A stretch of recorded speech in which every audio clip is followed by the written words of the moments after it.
Alright, Jim, as you can see, we're coming up on the corrals right now.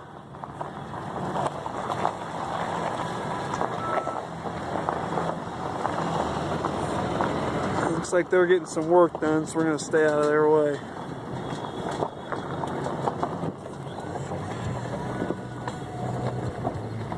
And a nice healthy amount of hay bales going on up here.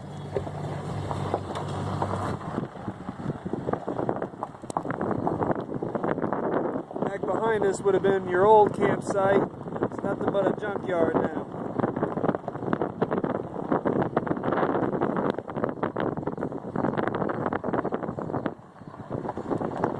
I don't know if the video does it justice, but you can see how tall the grass is.